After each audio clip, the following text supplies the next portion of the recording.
ஜெபம் பண்ண கடவோம்.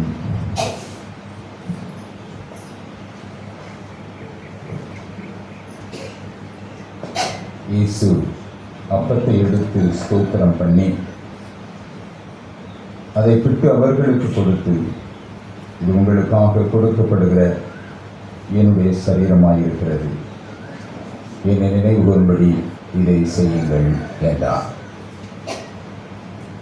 அன்பும் இரக்கமும் மிகுந்த எங்கள் பரலோகத்தின் நல்ல ஆண்டவரே, உம்மை நினைவு கூறுவதற்கென்று நீர் ஏற்படுத்தி தந்திருக்கிற விசேஷித்த சாக்கிரமத்துக்காக நமக்கு தோத்திரம் செலுத்துகிறோம். இந்த கட்டளை வியாழன் ஆராதனையிலே உம்மையும் நீர் எங்களுக்கு செய்தவையும் நினைவு கூர்ந்து உள்ளத்தின் ஆழத்திலிருந்து உம்மை ஆராதிக்கவும், ஆராதனை நாயகராகிய உமக்கு எங்களை ஒப்படைக்கவும் தந்திருக்கும் வாய்ப்புக்காக நமக்கு தோத்திரம் செலுத்துகிறோம். இந்த ஆராதனையின் துவக்கம் முதல் இறுதி மட்டும் நீர் எங்களோடு தங்கீரும், எங்கள் ஒவ்வொருவரையும் ஆசீர்வதித்தருளும். இயேசு இரட்சகர் மூலம் வேண்டிக் கொள்ளுகிறோம் நல்ல பிதாவே, ஆமென். ஆராதனை காரணமாகவும் தேவன் ஆராதனைக்காக நாம் யாரும் எழுந்து கீதங்களும் கீர்த்தனைகளும் 240 பாடுவோம். இயேசுவே உம்மாலே நான் மீட்கப்பட்டவன். கீதங்களும் கீர்த்தனைகளும் 240 பாடுவோம்.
பிரார்த்தனை செய்வோமாக.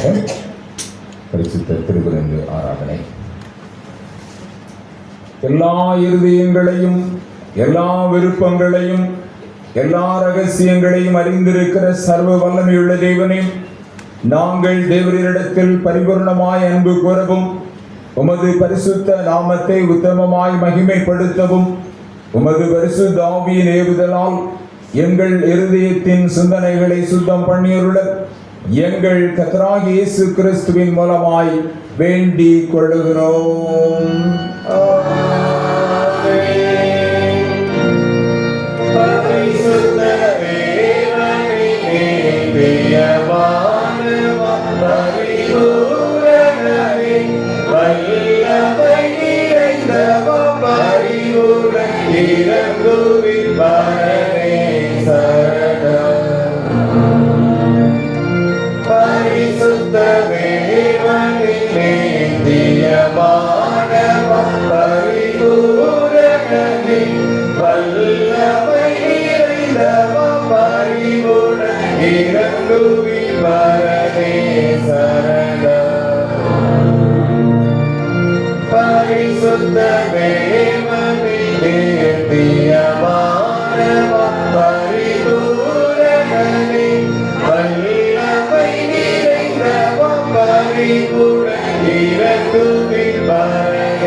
தேவன் திருவிழம் பற்றி சொல்லிய வார்த்தைகள் ஆவன. உன் தேவனாகிய கர்த்தர் நானே, என்னையன்றி வேறே தேவர்கள் உனக்கு உண்டாயிருக்க வேண்டாம்.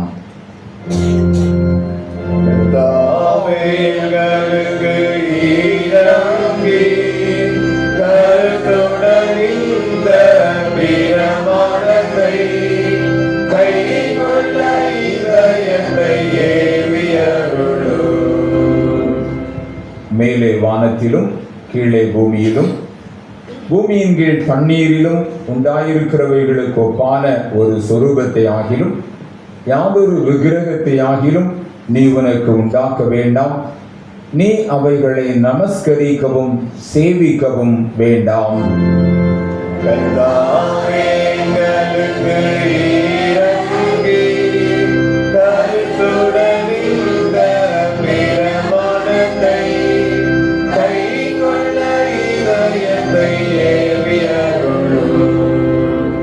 உன் தேவனாகிய கர்த்தருடைய நாமத்தை வீணிலே வழங்காதிருப்பாயாக.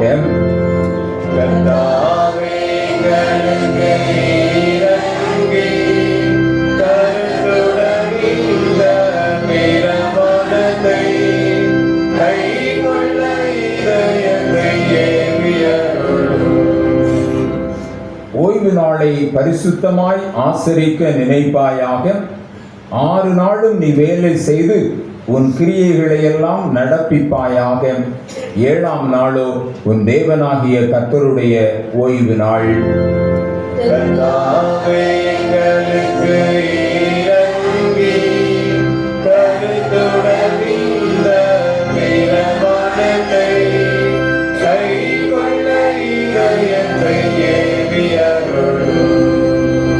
உன் தகப்பனையும் உன் தாயையும் கனம் பண்ணுவாயாக.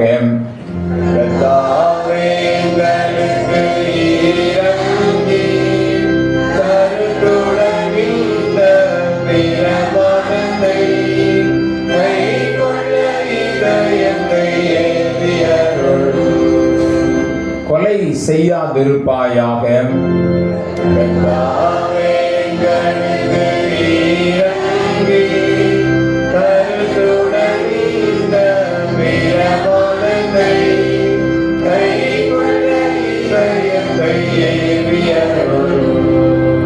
விபச்சாரம் செய்யாதிருப்பாயாக.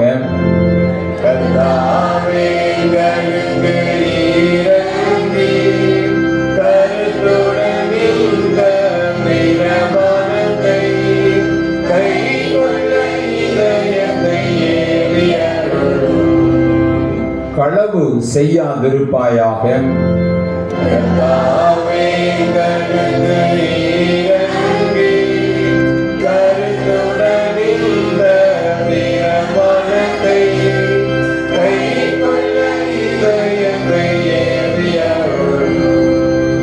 பொய் சாட்சி சொல்லாதிருப்பாயாக.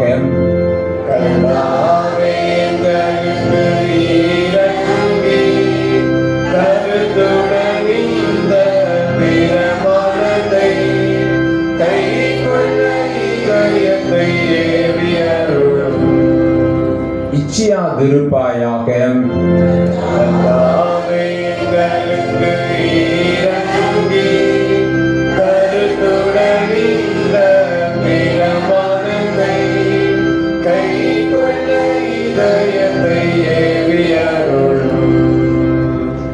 பிரியமான சகோதர சகோதரிகளே, நாம் இப்பொழுது தேவனுடைய மகா பரிசுத்த வசனத்தை கேட்கவும் ஆண்டவருடைய சரீரத்தையும் இரத்தத்தையும் பெற்றுக்கொள்ளவும் இங்கே கூடி வந்திருக்கிறோம். உத்தம மனஸ்தாபத்தோடும் உண்மையான விசுவாசத்தோடும் அவரிடத்தில் கிட்டி சேருவதற்காக தேவனுடைய கிருபையை தேடி முழங்கால் படியிட்டு மௌனமாக நாமே சோதித்து அறிவோமாக. இந்த விசேஷித்த நாளிலே ஆண்டவரோடு அவருடைய பந்தியின் மூலமாக நாம் ஐக்கியம் கொள்ள வந்திருக்கிறோம்.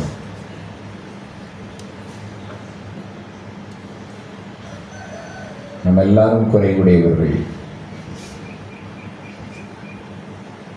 நினைவினால், வார்த்தையினால், கிரியையினால் ஆண்டவருக்கு விரோதமாகவும் அவர் சாயலில் படைக்கப்பட்ட மனிதனுக்கு விரோதமாகவும் நாம் செய்திருக்கின்ற அனைத்தையும்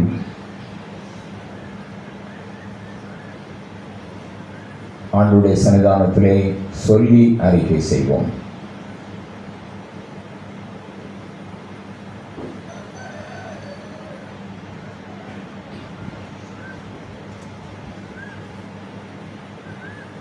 உண்மையாய் உணர்ந்து ஒப்புக்கொண்டு அறிக்கை செய்கிற யாவரும் சேர்ந்து சொல்லுவோம். மனதுருக்கத்தின் ஆண்டவரே, உமக்கு விரோதமாகவும் பாவம் செய்துள்ளோம் என்று அறிக்கையிடுகிறோம். கிறிஸ்துவின் நாமத்தை சொல்லியும் வெளியிட்டு விலகவில்லை. இயேசு கிறிஸ்து காட்டிய நீதி வழியில் உம்மை நாங்கள் உண்மையாக பின்பற்றவில்லை. விடுதலை அருள்பணியில் உலகையில் மோடு நாங்கள் சேர்ந்து செயலாற்றவில்லை என்று வரிக்கொள்கிறோம். ஆண்டவரே, மிகுந்த இறக்கத்தினால் பாவமரை சுத்திகரியும் ஆவியால் விடுதலை பெறவும் புது ஜீவனுள்ளவர்களாய் வாழவும் உமோடும் சக மனிதரோடும் சமாதானத்தோடு வாழவும் அருள் பெறுகிறோம். ஆமென். இயேசு கிறிஸ்துவின் மூலமாக கடவுளிடம் உண்மையாய் மனம் திரும்புகிற யாவருக்கும் அருளப்படுகிற கிருபை நிறைந்த தேவ வசனங்களை கேளுங்கள். பாவிகளை ரட்சிக்க கிறிஸ்து இயேசு உலகத்தில் வந்தார் என்கிற வார்த்தை உண்மையும் எல்லா அங்கீகரிப்புக்கும் பாத்திரமுமானது. மேற்குக்கும் கிழக்குக்கும் எவ்வளவு தூரமோ அவ்வளவு தூரமாய் அவர் நம்முடைய பாவங்களை நம்மை விட்டு விலக்கினார். தேவன் தம்முடைய ஒரே பேரான குமாரனை விசுவாசிக்கிறவன் எவனோ அவன் கெட்டு போகாமல் நித்திய ஜீவனை அடையும்படிக்கு அவரை தந்தருளி இவ்வளவாய் உலகத்தில் அன்பு கூர்ந்தார்.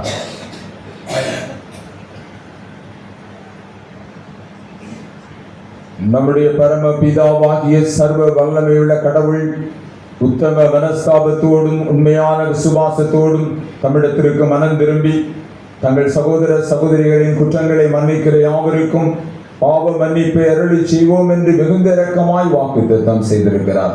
அவர் நம்முடைய கர்த்தராகிய இயேசு கிறிஸ்துவின் நிமித்தம் உங்களுக்கு இறங்கி உங்கள் பாவங்கள் எல்லாவற்றையும் மன்னித்து அவைகளினின்று உங்களை விடுதலை ஆக்கி சகல நன்மையிலும் உங்களை உறுதிப்படுத்தி நிலைநிறுத்தி உங்களை நித்திய ஜீவகரையில் சேர்ப்பாராக.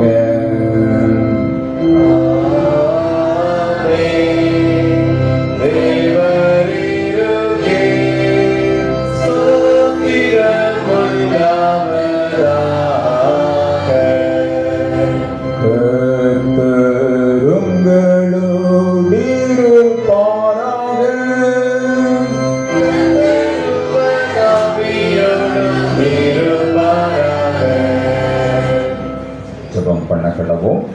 கட்டளை வியாழனுக்குரிய சுருக்க ஜெபம். அன்பு நிறைந்த ஆண்டவரே, உம்முடைய அன்பிற்கு அடையாளமாக உமது திருக்குமாரனை பலியாக கொடுத்தவரே, விசுவாசத்தோடும் நன்றி அறிதலோடும் உம் திருக்குமாரன் ஏற்படுத்திய திருப்பந்தியில் பங்கு பெறவும் நற்பண்புகளிலும் தூய்மையிலும் விசுவாசத்திலேயும் வளர்ந்து பெருகிடவும் உதவி அருள வேண்டும் என்றும் உம்மோடும் தூய் ஆவியானவரோடும் என்றென்று ஆளுகை செய்யும் எங்கள் ஆண்டவர் இயேசு கிறிஸ்துவின் மூலமாய் மன்றாடுகிறோம் பிதாவே.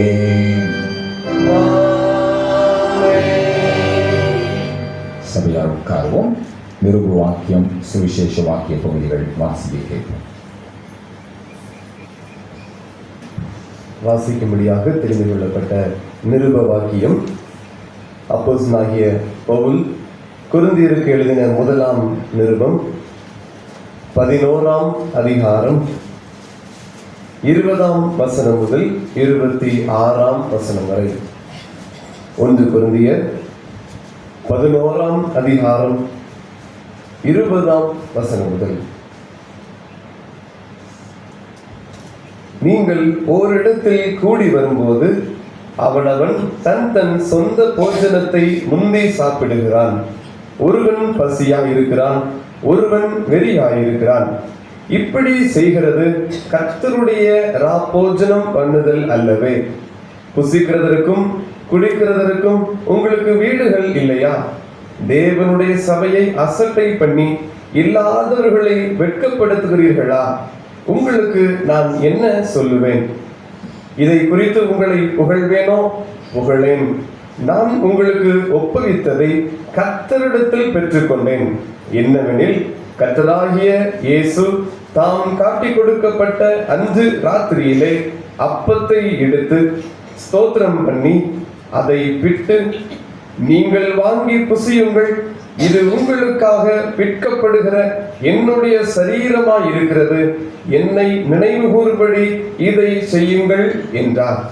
போஜனம் பண்ணின பின்பு அவர் அந்தபடியே பாத்திரத்தையும் எடுத்து, இந்த பாத்திரம் என் இரத்தத்தினால் ஆகிய புதிய உடன்படிக்கையாய் இருக்கிறது, நீங்கள் இதை பானம் பண்ணும் போதெல்லாம் என்னை நினைவு கூறும்படி இதை செய்யுங்கள் என்றார். ஆகையால் நீங்கள் இந்த அப்பத்தை புசித்து இந்த பாத்திரத்தில் பானம் பண்ணும் போதெல்லாம் கர்த்தர் வருமளவும் அவருடைய மரணத்தை தெரிவிக்கிறீர்கள் என்பது இது ஆண்டவரின் திருவார்த்தை.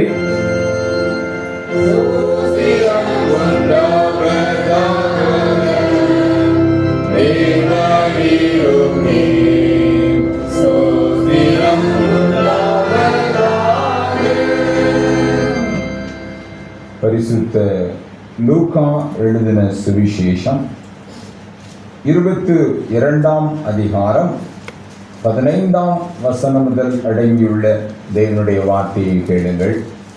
பரிசுத்த லூக்கா எழுதின சுவிசேஷம் 22ஆம் அதிகாரம் 15ஆம் வசனம் முதல். அப்பொழுது இயேசு தமது சீடர்களை நோக்கி, நான் பாடுபடுகிறதற்கு முன்னே உங்களுடனே கூட இந்த பஸ்காவை புசிக்க மிகவும் ஆசையாயிருந்தேன். தேவனுடைய ராஜ்யத்திலே இது நிறைவேறும் அளவும் நான் இனி இதை புசிப்பதில்லை என்று உங்களுக்கு சொல்லுகிறேன் என்று சொல்லி அவர் பாத்திரத்தை எடுத்து ஸ்தோத்திரம் பண்ணி, நீங்கள் இதை வாங்கி உங்களுக்குள்ளே பங்கிட்டுக் கொள்ளுங்கள். தேவனுடைய ராஜ்யம் வருமளவும் நான் திராட்சை பழரசத்தை பானம் பண்ணுவதில்லை என்று உங்களுக்கு சொல்லுகிறேன் என்றார். பின்பு அவர் அப்பத்தை எடுத்து ஸ்தோத்திரம் பண்ணி அதை பிட்டு அவர்களுக்கு கொடுத்து, இது உங்களுக்காக கொடுக்கப்படுகிற என்னுடைய சரீரமாயிருக்கிறது, என்னை நினைவு கூறும்படி இதை செய்யுங்கள் என்றார். போஜனம் பண்ணின பின்பு அவர் அந்தபடியே பாத்திரத்தையும் கொடுத்து, இந்த பாத்திரம் உங்களுக்காக சிந்தப்படுகிற என்னுடைய இரத்தத்தினால் ஆகிய புதிய உடன்படிக்கையாயிருக்கிறது என்றார் என்பது இது கிறிஸ்துவின் நற்செய்தி.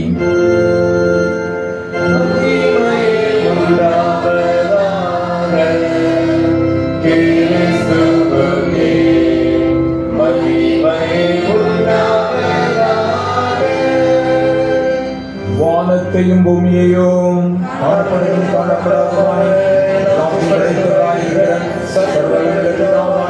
ஒரே விசுவாசிக்கிறோம். ஒரே கர்த்தருமாய் தேவனுடைய ஒரே பேரான குமாரனுமாய் இருக்கிற இயேசு கிறிஸ்துவை விசுவாசிக்கிறோம்.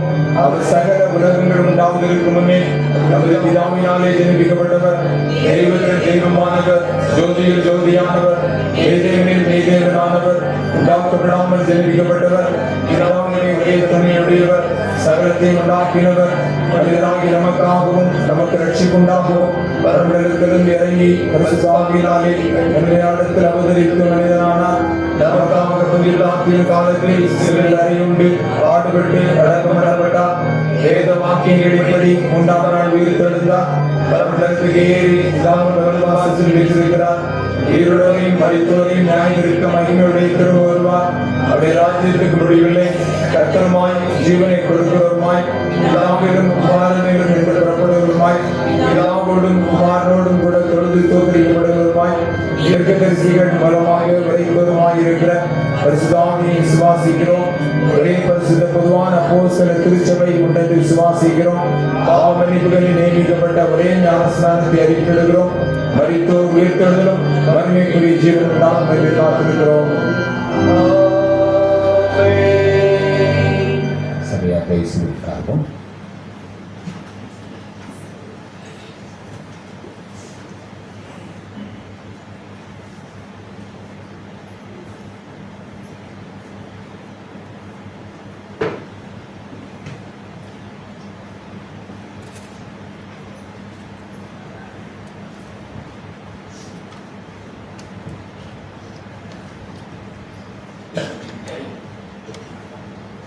கர்த்தரும் அருமை இரட்சகருமாகிய இயேசு கிறிஸ்துவின் நாமத்தினாலே உங்கள் எல்லாரையும் அன்போடு நான் வாழ்த்து வந்தேன்.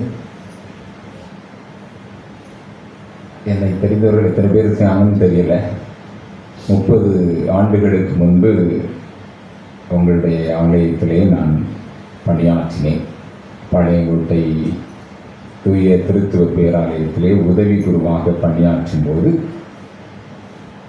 மாதத்தில் 2வது ஞாயிற்றுக்கிழமை என்று நினைக்கிறேன், 2வது ஞாயிற்றுக்கிழமை தோறும் இங்கு வருவதுண்டு. நான் பணியாற்றிய அந்த காலத்தில் தான் இந்த ஆலயம் பிரதிஷ்டையும் செய்யப்பட்டது. 94வது ஆண்டு முதல் 98வது ஆண்டு வரை அங்கே நான் பணியாற்றினேன்.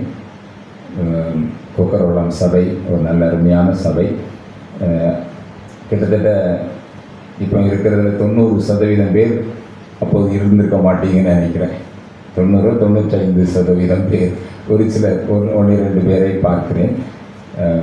மீண்டும் உங்களை சந்திப்பதிலே, உங்களோடு வந்து இந்த ஆராதனையிலே பங்கெடுப்பதிலே நான் மகிழ்ச்சி அடைகிறேன். ஆண்டவர் தந்த இந்த வாய்ப்புக்காக ஆண்டவருக்கு நன்றி செலுத்துகிறேன். சேகர குருவானவர், சபை ஊழியர் எல்லாரையும் நான் பாராட்டுகிறேன். தேவாதி தேவன் தாமே உங்களை ஆசீர்வதிப்பாராக. நீங்கள் கட்டி கொண்டிருக்கும் அல்லது கட்டி முடித்திருக்கும் ஆலயத்துக்காகவும் நான் ஆண்டவரை ஸ்தோத்திரிக்கிறேன். தேவாதி தேவன் புதிய ஆலயத்தின் வாயிலாக புதிய கிருபைகளையும் புதிய நன்மைகளையும் உங்கள் ஒவ்வொருவருடைய குடும்பத்துக்கும் தந்தருள்வாராக. நம்முடைய சபை இன்னும் அதிகமாக வளர்ந்து பெருகுவதற்கும் எதிர்வரும் காலங்களிலே ஆண்டவர் உதவி புரிவாராக. இந்த நாள் மிக முக்கியமான நாள். இந்த வியாழக்கிழமைக்கு நாம் பல பெயர்கள் சொல்லுவோம். என்னெல்லாம் சொல்லுவோம்? கட்டளை வியாழன் என்று சொல்லுவோம், பெரிய வியாழன் என்று சொல்லுவோம், அல்லது பரிசுத்த வியாழன் என்று கூட நாம் வைத்து கொள்ளலாம். பொதுவாக இந்த வியாழனுக்கு கட்டளை வியாழன் என்று சொல்லுவோம். ஏன் கட்டளை வியாழன் சொல்லுவோம்? சொல்லுங்க பார்க்கலாம். அந்த பெயரிலேயே வார்த்தையிலே அர்த்தம் இருக்கிறது. ஆண்டவர் அதை கட்டளையாக கொடுத்தார். என்னை நினைவு கூர்ந்து இதை செய்யுங்கள் என்று சொல்லி ஒரு கமாண்ட், ஒரு கட்டளை கொடுத்தார்.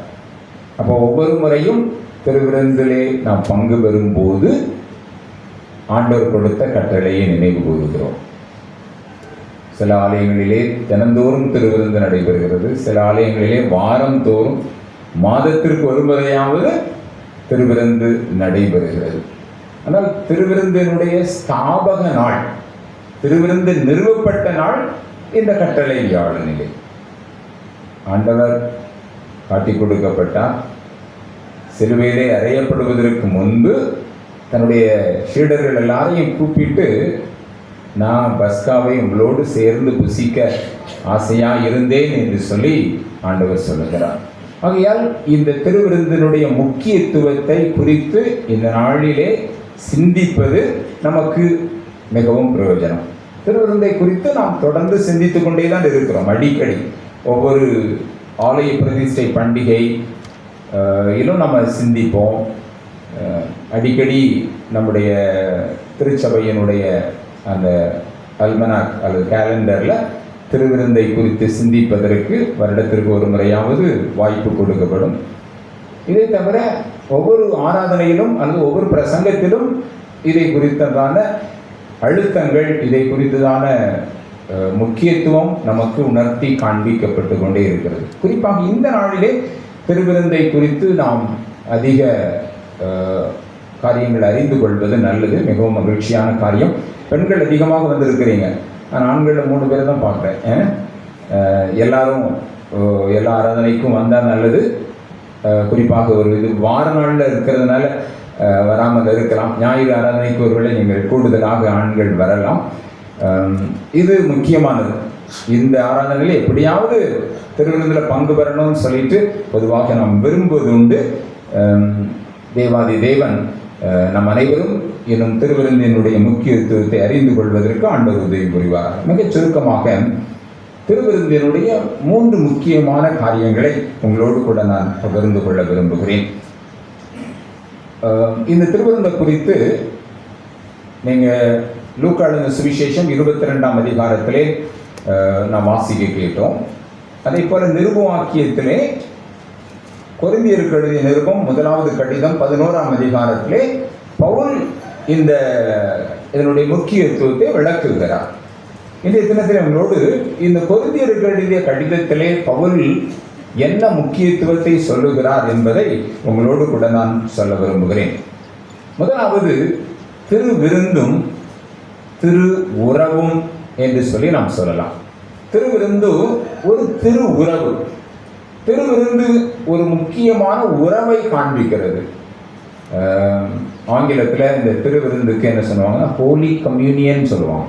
ஹோலி கம்யூனியன், பரிசுத்தமான உறவு, பரிசுத்தமான ஒரு ஐக்கியம், பரிசுத்தமான பந்தி என்று கூட நாம் சொல்லலாம். ஏன் இதை ஒரு உறவு என்று சொல்லுகிறோம் என்றால், நாம் 1 கொரிந்தியர் 11ஆம் அதிகாரம் 24, 25 வசனத்தை நம்ம வாசித்து பார்த்தோம்னா, அங்கே என்ன வாசிக்கிறோம்? 24ஆம் வசனத்தில்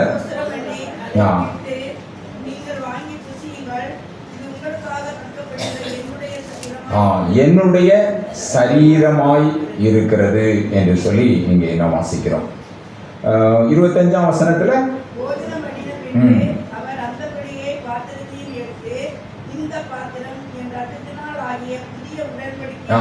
போதும். இந்த 2 வசனத்திலையும் முதல் வசனத்தில் என்ன வாசிக்கிறோம்? என்னுடைய சரீரமாய் இருக்கிறது.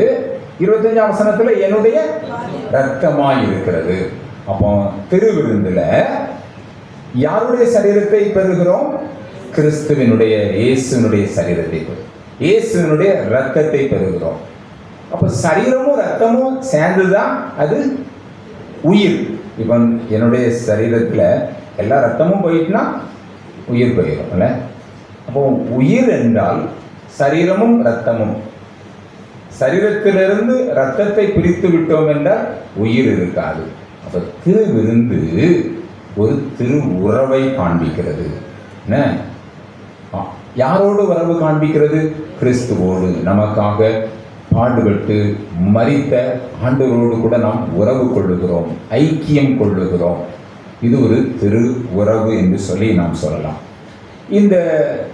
ஏன் இதில் நம்ம பங்கு பெறுகிறோம் என்றால், அதில் இன்னொரு வசனம் வாசிங்க. லூக்கா எழுதின சுவிசேஷம் 22ஆம் அதிகாரம் 17ஆம் வசனம் வாசிங்க பார்க்கலாம். அவர் பாத்திரத்தை எடுத்து ஸ்தோத்திரம் பண்ணி, நீங்கள் இதை வாங்கி உங்களுக்குள்ளே பங்கிட்டுக் கொள்ளுங்கள்.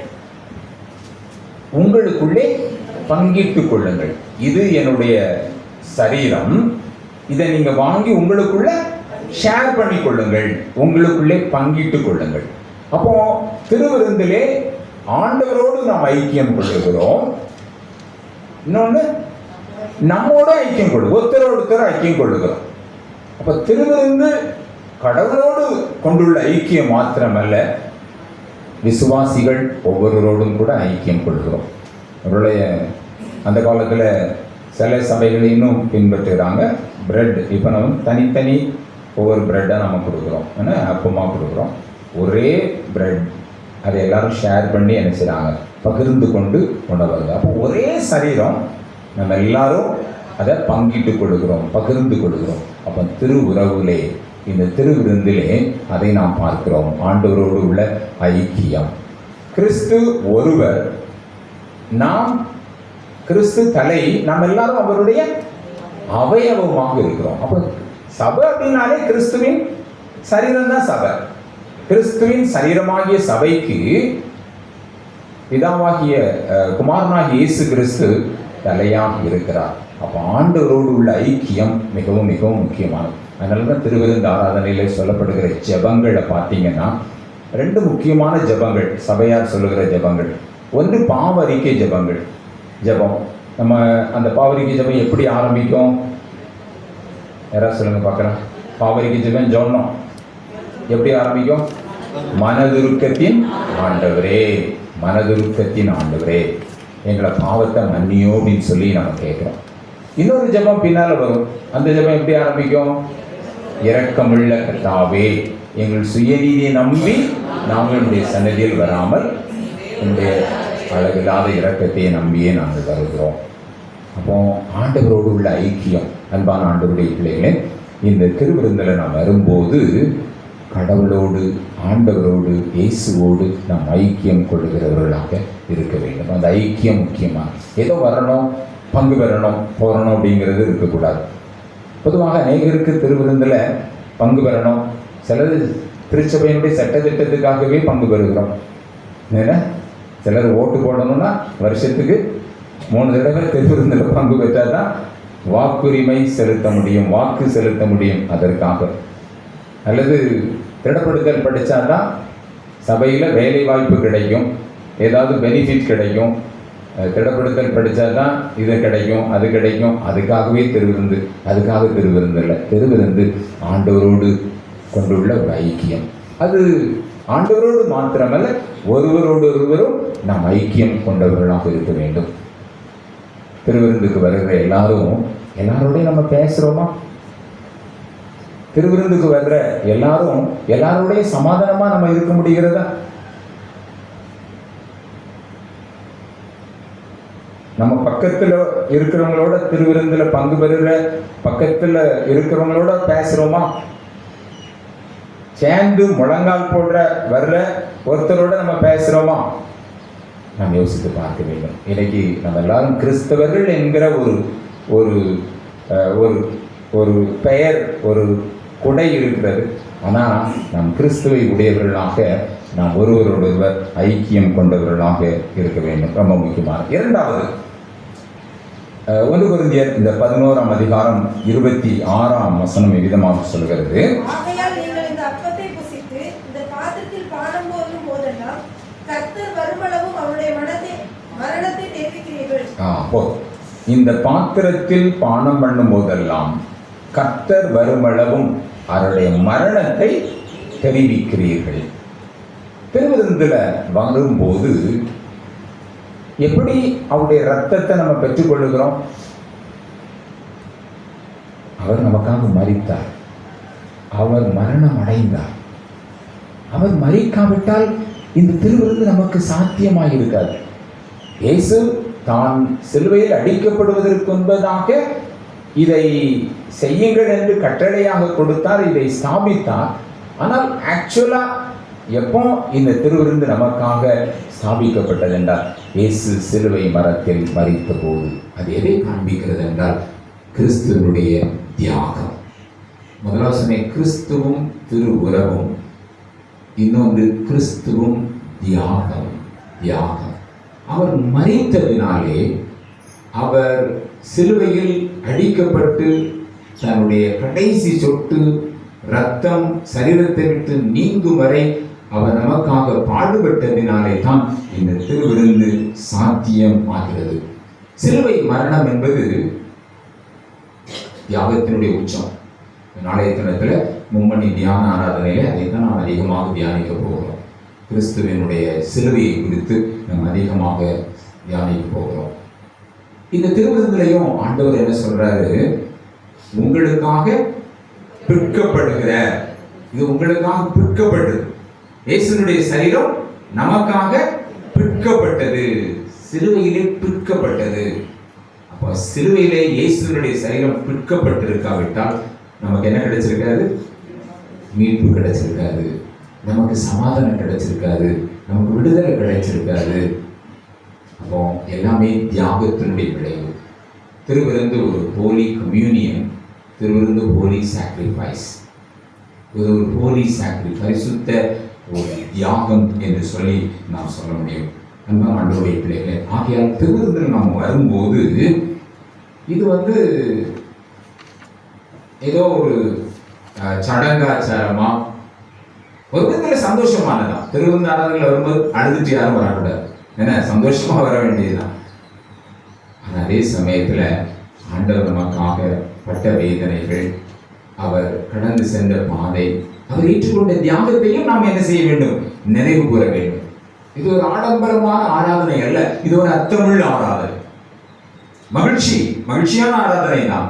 ஆனால் தியாகத்தை நினைவு கூர்ந்து நாம் மகிழ்ச்சியோடு பங்கு பெற வேண்டும். ஒருவேளை இந்த உலகத்தில் நம்முடைய பெற்றோர் நமக்காக தியாகம் செய்திருக்கிறார். பெற்றோர் செய்த தியாகத்தை நம்ம அனுபவிக்கிறோம்.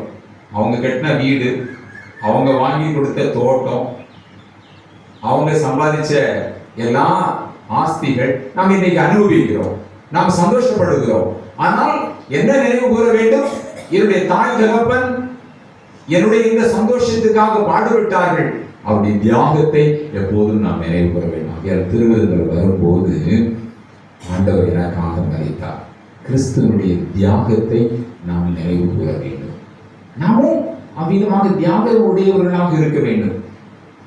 நான் எனக்காக, என்னுடைய என்கிற சுயநல எண்ணம் இல்லாதபடி பிறருக்காக எவ்விதமாக கிறிஸ்துவனுடைய சரீரம் பிற்கப்பட்டதோ நாமும் பிற்கப்படுவதற்கு ஒப்பு கொடுக்க வேண்டும். தியாகம் இந்த திருவிருந்திலே காண்பிக்கப்படுகிறது.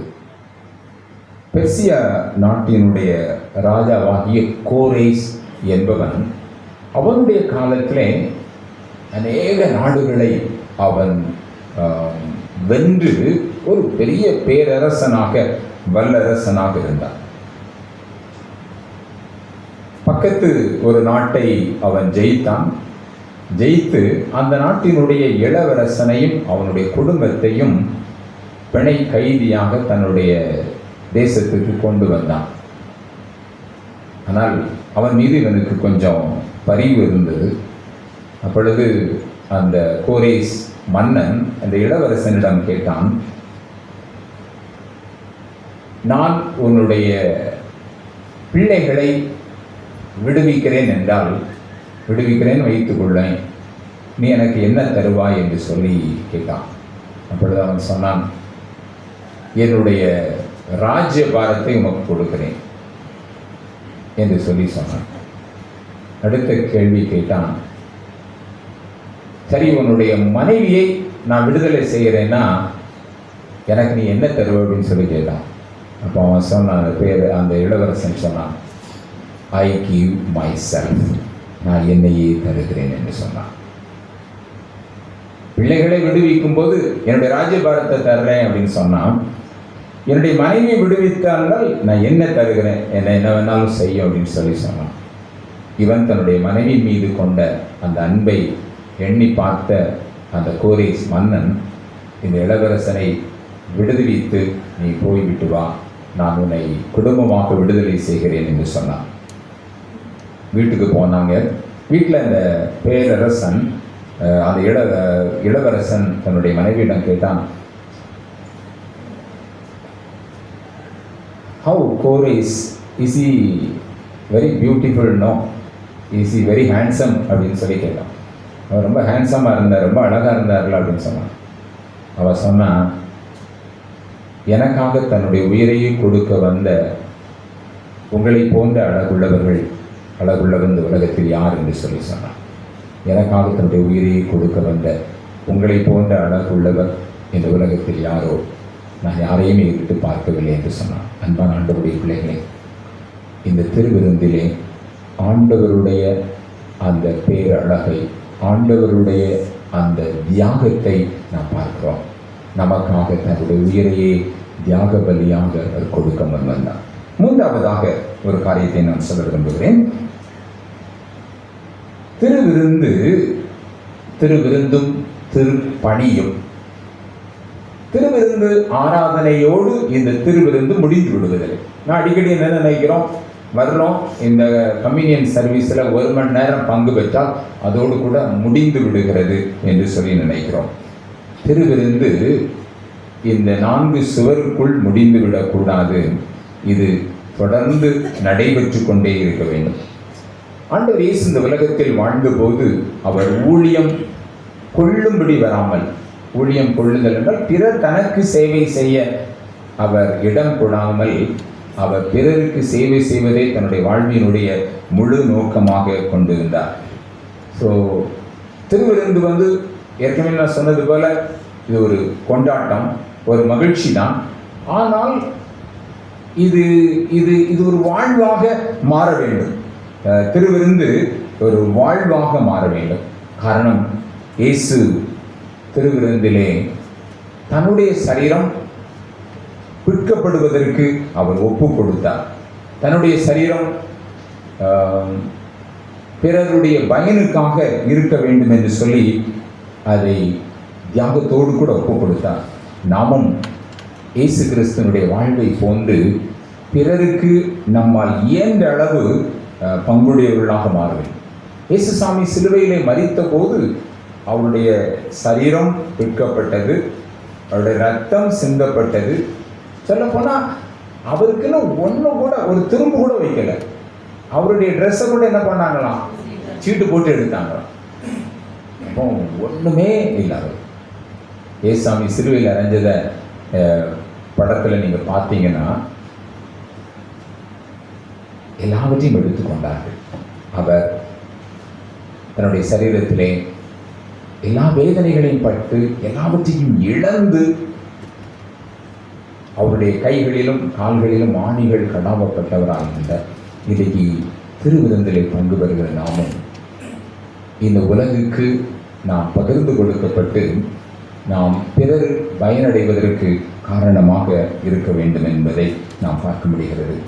இந்த சமூகத்துக்கு, இந்த தேசத்துக்கு நாம் செய்ய வேண்டியவற்றை நாம் செய்வதற்கு தான் இந்த திருவிருந்து. எனக்கு, என்னுடைய குடும்பத்திற்கு என்று சொல்லி சேர்த்து வைப்பதற்காக திருவிருந்து அல்ல, நாம் தியாகத்தோடு கொடுப்பதற்காக திருவிருந்து. அன்பு என்று சொல்லும் போது பிதாவாகிய கடவுள் குமாரனா இயேசுவை இந்த உலகத்திற்கு அனுப்பினதனால் நம்ம மேல அன்பு கூர்ந்தார். இயேசு கிறிஸ்துவனுடைய அன்பு எப்படி வெளிப்பட்டது? தன்னை காணிக்கையாக ஒப்பு கொடுத்தார். எபேசியர் 5ஆம் அதிகாரம் 2ஆம் வசனத்தில் வாசிக்கிறோம். காணிக்கையாக, ஜீவபலியாக, காணிக்கையாக, அவர் சுகந்த வாசனையான காணிக்கையாக ஆண்டவருக்கு ஒப்பு கொடுத்தார், நம் மீது கொண்ட அன்பின் நிமித்தமாக. அதே விதமாக நாமும் இந்த உலகத்திலே அப்படிப்பட்ட ஒரு அன்பை நாம் இந்த உலகத்தில் காண்பிக்க வேண்டும். மதர் தெரசா இவ்விதமாக சொல்கிறார்கள், அன்பில்லாமல் கொடுக்கலாம், ஆனால் கொடுக்காமல் அன்புக்கு வர முடியாது என்று சொல்வார். அதை மறுபடியும் சொல்கிறேன், அன்பில்லாமல் கொடுக்கலாம். எப்படி? நீங்கள் ரோட்டில் போயிட்டு இருக்கீங்க, அப்போ ஒருத்தர் ஐயா ஏதாவது கொடுங்க அப்படின்னு சொல்லி கேட்டால் என்ன செய்வீங்க? கொடுப்போம். அவங்க மேலே ரொம்ப அன்பு இருக்காது, என்ன சரி கேட்டாங்களே அப்படின்னு சொல்லிட்டு ஒரு சின்ன தொகையை நம்ம என்ன செய்கிறோம்? கொடுப்போம். அன்பு இருக்கணும் அவசியம் இல்லை. ஆனால் ஆண்டவர் இயேசு நம்மை மீட்பதற்காக தன்னையே கொடுத்தார். கொடுக்காமல் அன்புக்கு வர முடியும். ஒருத்தர் கஷ்டத்தோடு இருக்கிறாரு, ஒருத்தர் தேவையோடு இருக்கிறாரு. உண்மையான அன்பை நம்ம காமிக்கணும்னா என்ன செய்யணும்? நம்ம கொடுக்கணும். யாக்கோபு எழுதின நிருபத்திலே 4ஆம் அதிகாரத்தில் வாசிக்கிறோம். ஒருவன் பசியாக இருக்கிறான். அப்போ பசியாக இருக்கிறவன்கிட்ட போய் நீ வீட்டுக்கு போ, சாப்பிட்டு இளைப்பாரு அப்படி. அவனுக்கு ஒன்றும் சாப்பிட்றதுக்கு ஒன்றுமே இல்லை. அப்படி சமயத்தில் நீ வீட்டுக்கு போய் சாப்பிட்டு தூங்கு அப்படின்னு சொன்னால் அவன் சாப்பிட்றதுக்கு ஒன்றுமே இல்லை. சாப்பிட்டு தூங்குங்க அப்படின்னு சொன்னா தூங்க முடியுமா? சாப்பாட்டுக்கே இல்லை. அப்போ உண்மையான அன்பு என்ன செய்யும்? சாப்பாடு கொடுத்து தூங்க போய் சொல்லும். உண்மையான அன்பு சாப்பாடு கொடுத்து தூங்க போய் சொல்லும். ஒண்ணுமே இல்லாம இருக்கும்போது நீ சாப்பிடு தூங்கு அப்படின்னு சொன்னா தூங்க முடியாது. அப்போ உண்மையான அன்பு கொடுக்கும். கொடுக்கும் என்றால் நம்மை பிறருக்கு பயனுள்ள வாழ்க்கை வாழ நம்மை வழி நடத்தும். அதான் திருவிருந்து. திருவிருந்துன்னா அதான் சொன்னேன், திருவிருந்து 4 சுவருக்குள்ள இல்லை, ஆலயத்திற்கு வெளியேயும் நாம் கொடுக்க வேண்டும். நாம் கொடுக்க வேண்டும், நம்மை பகிர்ந்து கொடுக்க வேண்டும், நம்மை ஷேர் பண்ணணும். இயேசு தன்னுடைய சரீரத்தை கொடுத்தார், இரத்தத்தை கொடுத்தார், தன்னுடைய உடையையும் கொடுத்தார், எல்லாவற்றையும் கொடுத்தார். எல்லாவற்றையும் கொடுத்தார். அவருக்குன்னு ஒன்றும் வைத்துக் கொள்ளவே இல்லை. அவரோட நான் சொல்றதுனால நீ எல்லாத்தையுமே கொண்டுட்டு போயிடணும் அப்படின்னு சொல்லிடல. அது சொல்ல வேண்டிய கருத்து என்னவென்றால், நம்மால் இயன்ற அளவு அந்த அன்பை கொடுப்பது நிமித்தம், சேவை செய்வது நிமித்தம் கொண்டு வர வேண்டும். அன்புக்குரியவர்களை, இந்த திருவிருந்தில் ஆண்டவர் நம்மோடு கூட பேசுகிற 3 காரியங்கள். இந்த திருவிருந்து ஒரு திரு உறவு, இந்த திருவிருந்து ஒரு தியாகம், 3வது திருவிருந்து ஒரு திருப்பணி. திருப்பணிக்கு அடையாளம் அல்லது திருப்பணிக்கு ஆரம்பம். இது ஆரம்பம் தான். இந்த திருவிருந்தில் பங்கு பெறுவது ஆரம்பம் தான். அது எங்க நடைமுறை வருகிறது? தெருவில் வருகிறது, ரோட்டில் வருகிறது, ஊரில் வருகிறது, உலகத்தில் வருகிறது.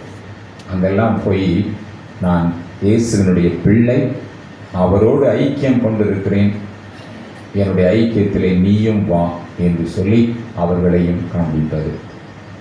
அவருடைய இந்த திருவிருந்தினுடைய ஸ்தாபக நாளிலே, கட்டளை நாளிலே, ஆண்டவரே நான் திருவிருந்தில் ஒழுங்காக முதல்ல பங்கு பெறணும், திருவிருந்தினுடைய அர்த்தத்தை உணர்ந்து அதன்படி வாழ எனக்கு உதவி செய்யும் என்று சொல்லி ஜெபிப்போம். கர்த்தர் நமக்கு உதவி புரிவாராக.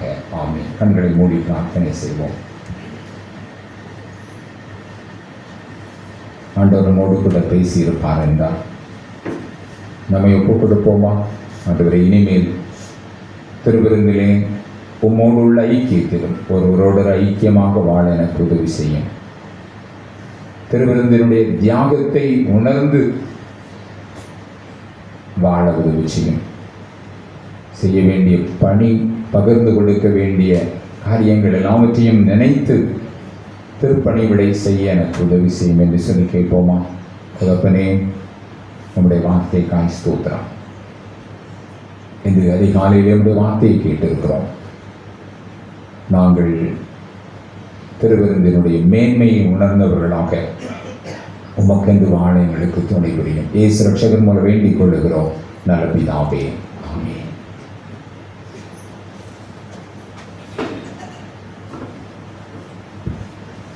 அறிவிப்புகள். நாளை நண்பர்கள் 12 மணிக்கு மும்மணி தியான ஆராதனை ஆலயத்தில் நடைபெறும். அந்த ஆராதனையை நீங்கள் சுய விருப்பு உண்டியலை நீங்கள் படைக்கும்படியாகவும் அன்போடு நினைவுபடுத்துகிறேன். சனிக்கிழமை காலை 10 மணிக்கு வேதாகம தேர்வு உண்டு, அதிலும் ஆயத்தப்படும்படி அன்பாய் நினைவுபடுத்துகிறேன். நம்மையும் நம்முடைய காணிக்கைகளையும் ஆண்டு சமூகத்தில் அர்ப்பணிக்கொள்ளவாய் நாம் யாவரும் எழுதிருந்த கீதங்களும் கீர்த்தனைகளும் 253 பாடுவோம். அன்பரின் நேசம் ஆர் சொல்லலாகும். கீதங்களும் கீர்த்தனைகளும் 253.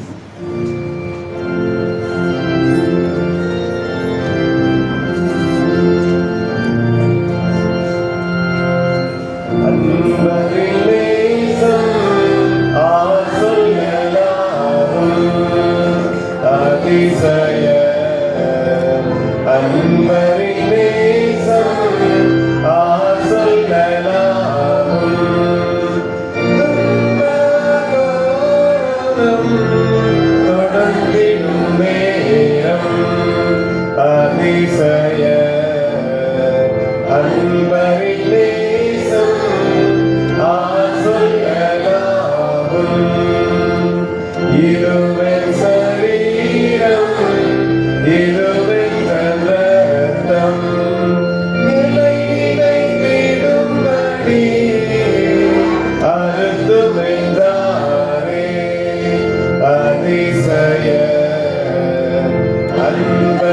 நேசம் ஆர் சொல்லலாம்.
படைத்திருக்கிற காணிக்கைகள் எல்லாவற்றையும் ஆண்டவர் ஏற்றுக்கொள்ளும்படியாய் நாம் ஜெபம் செய்வோம். அன்பின் பரலோக தகப்பனே, திருவிருந்தினுடைய மேன்மையை தியானித்த நாங்கள் திருவிருந்தின் நாயகராகிய உமக்கு நாங்கள் அடிமைகளாக எங்களை ஒப்புக் கொடுக்கிறோம். எங்களையே படைத்ததற்கு சாட்சியாக படைத்திருக்கிற காணிக்கைகளை அங்கீகரித்து ஏற்றுக்கொள்ளும். திருச்சபையின் எல்லா மக்களையும் நீர் ஆசீர்வதித்தருளும். திருச்சபையின் ஆண்கள், பெண்கள், வாலிபர், குழந்தைகள் எல்லாரும் ஆண்டவரை நெருங்கி வருவதற்கு உதவி செய்யும். இந்த பெரிய வாரத்திலே நாங்கள் கேட்கிற செய்திகள் ஆண்டவரை நெருங்கி வருவதற்கு உதவி செய்தருளும். ஆலயத்துக்கு வராதவர்களும் ஆலயத்துக்கு வர வேண்டும். இதுவரை தங்களை ஆண்டவருக்கு என்று ஒப்புக் கொடுக்காதவர்கள் ஒப்புக் கொடுக்க வேண்டும். மும்மணி தியான ஆராதனை ஆசீர்வதியும். அதைத் தொடர்ந்து ஈஸ்டர் பண்டிகையிலே உயிர்த்தெழுந்த ஆண்டவரை நாங்கள் கொண்டாடுவதற்கு, தரிசிப்பதற்கு எங்களுக்கு துணை புரியும். திருச்சபை மக்களுடைய தேவைகளை சந்தியும். புதிய ஆலய கட்டிடமான நிறைவு பணி மற்றும் பிரதிஷ்டை எல்லாவற்றையும் ஆசீர்வாதமாய் மாற்றித்தார். எங்களை உடைய திருக்கரங்களே தாழ்த்துகிறோம். இயேசு ரட்சகர் மூலம் வேண்டிக் கொள்ளுகிறோம் நல்ல பிதாவே. ஜெபம் பண்ண கடவோம்.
பிதாவே, நீர் பரிசுத்த, நீர் தோத்தரிக்கப்பட்டவர். தேவரின் மனிதரில் உருக்கமாய் அன்பு கூர்ந்து உமது ஒரே பேரான குமாரனாகிய இயேசு கிறிஸ்து எங்கள் தன்மையை தரித்துக் கொள்ளவும் சிலுவையில் மரித்து எங்களை மீட்டுக் கொள்ளவும் அவரை தந்தருளினீர்.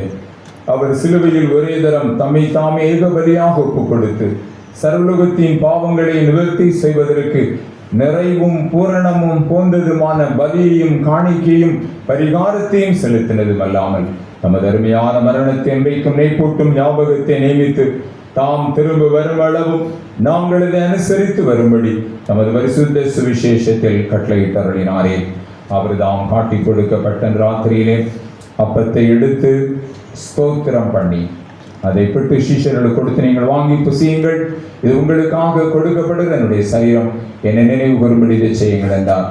அப்படியே போஜன பண்ணின பின்னர் பாத்திரத்தையும் எடுத்து ஸ்தோத்திரம் பண்ணி அவர்களுக்கு கொடுத்து, நீங்கள் எல்லாரும் இதிலே பானம் பண்ணுங்கள், இது பாவ மன்னிப்பு உண்டாகும்படி உங்களுக்காகவும் அநேகருக்காகவும் சிந்தப்படுகிற புது உடன்படிக்கைக்குரிய என்னுடைய இரத்தமாயிருக்கிறது. இதை பானம் பண்ணும் பொழுதெல்லாம் என்னை நினைவு கூறும்படி இதை செய்யுங்கள் என்று திருவிழம் பற்றினார்.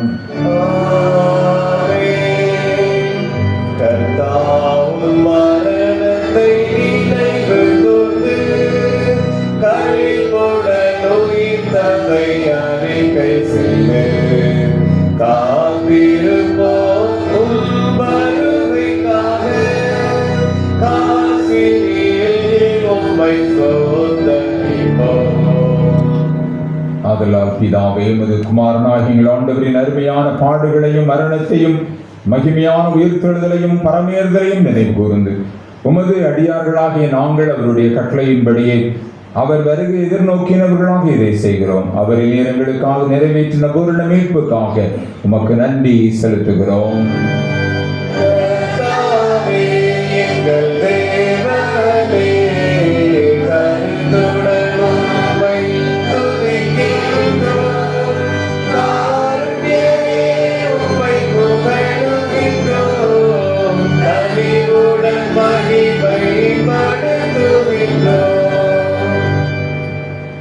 இரக்கமுள்ள பிதாவே, நாங்கள் பிற்கிற அப்பம் கிறிஸ்துனுடைய சரீரத்தின் ஐக்கியமாயும் நாங்கள் ஆசீர்வதிக்கிற பாத்திரம் கிறிஸ்துனுடைய இரத்தத்தின் ஐக்கியமாயும் இருக்கும்படி எங்களையும் நீரே தந்த இந்த அப்பத்தையும் திராட்சரசத்தையும் உமது பரிசுத்த ஆவியினால் பரிசுத்தப்படுத்த வேண்டும் என்று மிகுந்த தாழ்மையோடு பிரார்த்திக்கிறோம். நாங்கள் எல்லாரும் எங்கள் ஆண்டவராகிய கிறிஸ்துவில் கூட்டி இணைக்கப்பட்டவர்களாகி விசுவாசத்தில் ஒருமைப்படவும் தலையாகி அவருக்குள் எல்லாவற்றிலேயும் வளரவும் கிருபை செய்யும். அவரோடும் தூய ஆவியோடும் ஐக்கியமாயிருக்கிற சர்வ வல்லமையுள்ள பிதாவாகி உமக்கு அவர் மூலமாய் சகல கனமும் மகிமையும் என்றென்றைக்கும் உண்டாவதாக. நமது இரட்சகராகிய கிறிஸ்து கற்பித்தபடி அவரில் நமக்கு அருளப்பட்ட தைரியத்தோடு சேர்ந்து சொல்வோமாக. பரமண்டலங்களில் இருக்கிற எங்கள் பிதாவே,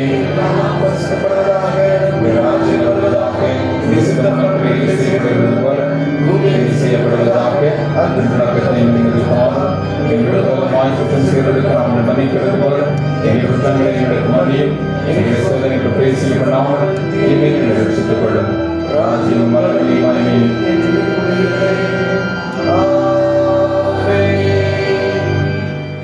ஆண்டுடைய பந்தியிலே பங்கு பெறுவதற்கு நாம் நம்மில் தகுதியுடையவர்கள் அல்ல. ஆனாலும் கர்த்தருடைய பந்தி நம்ம எல்லாருக்காகவும் ஆயத்தமாக்கப்பட்டிருக்கிறது. கர்த்தருடைய பந்தியிலே பங்கு பெறும்படி கர்த்தர் நம் ஒவ்வொருவரையும் அழைக்கின்றார். எதன் அடிப்படையிலே பங்கு பெறுகிறோம்? தகுதியின் அடிப்படையில் அல்ல, நம்முடைய நீதியின் அடிப்படையில் அல்ல, நம்முடைய பரிசுத்தத்தினுடைய அடிப்படையிலும் அல்ல, அவருடைய கிருபையினால். ஆண்டுடைய கிருபையை பெறுவதற்கு ஒரே ஒரு வழி, நாம் நம்மை தாழ்த்த வேண்டும். நாம் எவ்வளவு தாழ்த்துகிறோமோ அவ்வளவு தூரம் தெய்வ கிருபையினால் நிரப்பப்படுகிறோம். தாழ்மையின் ஜெபத்தை எல்லாரும் உள்ளத்தின் ஆழத்திலிருந்து சொல்லி கர்த்தருடைய பந்தியிலே பங்கு பெறுவோமாக. சேர்ந்து சொல்லுவோம். இரக்கமுள்ள கர்த்தாவே,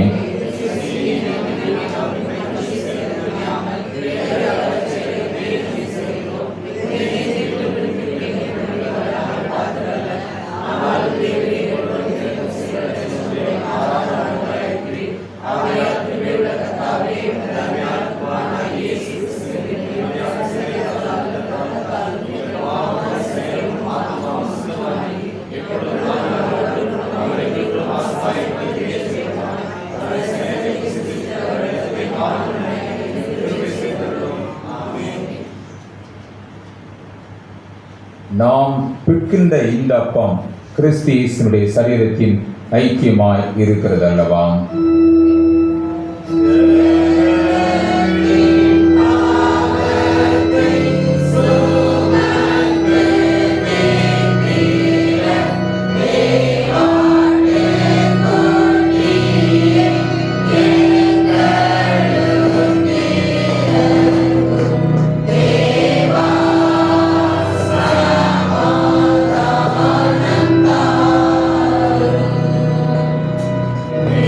Amen.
ஜெபம் பண்ண கடவோம். கிறிஸ்துவின் சரீரமும் இரத்தமுமாகிய சாக்கிரமத்தை விசுவாசத்தோடு பெற்றுக்கொண்ட நாம் அவருக்கு சேர்ந்து ஸ்தோத்திரம் செலுத்துவோமாக. சேர்ந்து சொல்வோம். சர்வ வல்லமையுள்ள கடவுளே, பரமபிதாவே, எங்கள் ஆண்டவருமாகிய இயேசு கிறிஸ்துவுக்குள் எங்களது பிள்ளைகளாக ஏற்றுக்கொண்டு அவருடைய விலைமதியாத திரு சரீரமும் இரத்தமுமாகிய ஞானாகத்தால் விருத்தியாக்கியிருக்கிறீர். எங்கள் பாவங்களை மன்னித்து என்றுமுள்ள வாழ்வை எங்களுக்கு வாக்கு பண்ணியிருக்கிறீர். அளவிடப்படாத நன்மைகளுக்காக ஸ்தோத்திரிக்கிறோம். சரீரமும் ஆத்மாவாகிய எங்களை தூய உயிருள்ள பலியாக உமக்கு படைக்கிறோம். இதுவே நாங்கள் செய்யும் தாழ்ந்த வழிபாடு. நாங்கள் இந்த உலகத்தின் போக்கின்படி ஒழுகாமல் கடவுளின் திருவிழம் எது என தேர்ந்தெடுக்க எங்கள் உள்ளம் புதுப்பிக்க பெற்று மாற்றமடைய அருள் புரிவீராக. கடைசி நாங்கள் நமது இறைமக்கள் அனைவரோடும் புதிய அரசின் மகிழ்ச்சியை பெறத்தக்கதாக இவ்வுலகில் நமக்கு கீழ்ப்படிந்து நடக்க எங்களுக்கு அருள் புரியும். உம்மோடும் தூய ஆவியானவரோடும் ஒரே கடவுளாய் என்னென்று வீற்றிருந்து ஆளுகை செய்யும் எங்கள் ஆண்டவர் இயேசு கிறிஸ்துவின் மூலமாய் வேண்டிக் கொள்ளுகிறோம். ஆமென். ஜெயமும் மகிமையும் சேர்ந்து கனமும் சர்வரும் ஞானமும் பலமும் வல்லமையும் தேவரீகென்றும் உண்டாவதாக. ஆமென், ஆமென், ஆமென்,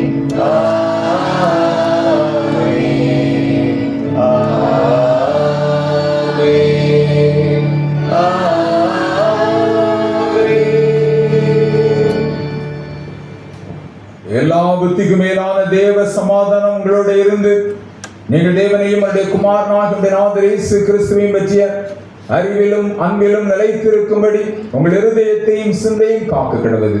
பிதா, குமாரன், பரிசுத்த ஆவியுமாகிய சர்வ வல்லமை பொருந்திய தேவனுடைய ஆசீர்வாதம் உங்களுக்குள்ளே இருந்து என்றைக்கும் உங்களோட நிலைத்திருக்க கடவது.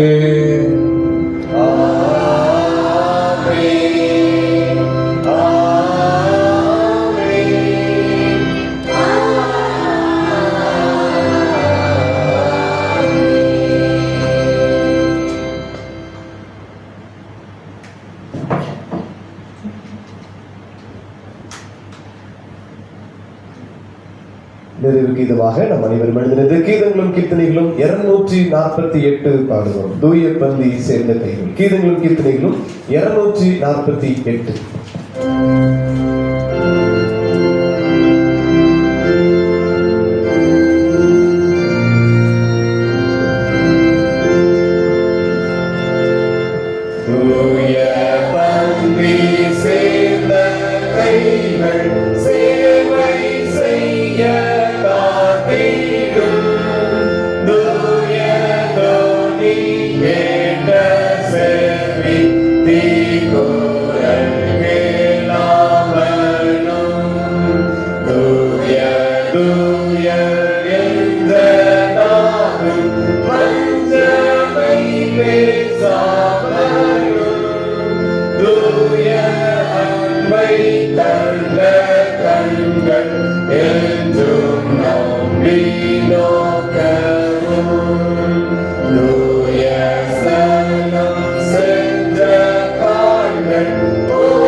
தூய பந்தி சேர்ந்த நாங்கள் தூயவர்களாக உம்மோடு நாங்கள் வாழவும் தூயவராகிய உம்முடைய தியாகத்தை நாங்கள் பிரதிபலிக்கவும்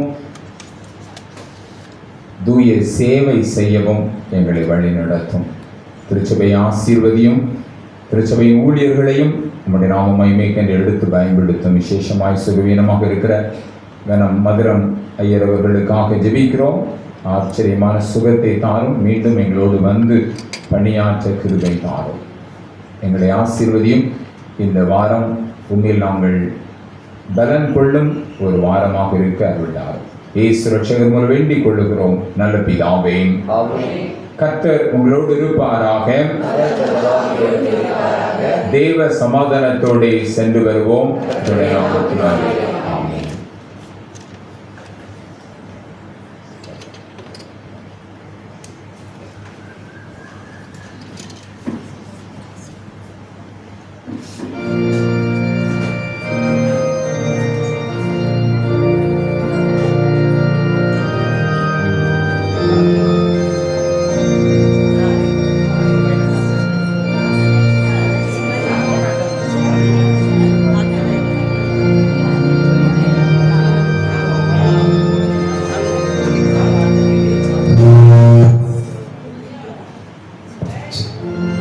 இன்று மதியம் 12 மணிக்கு பெண்கள் ஐக்கிய சங்க வீட்டு ஜெப கூட்டம் திருமதி பாக்கியத்தாய் அவர்கள் வீட்டிலே நடைபெறும்.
Malu kalau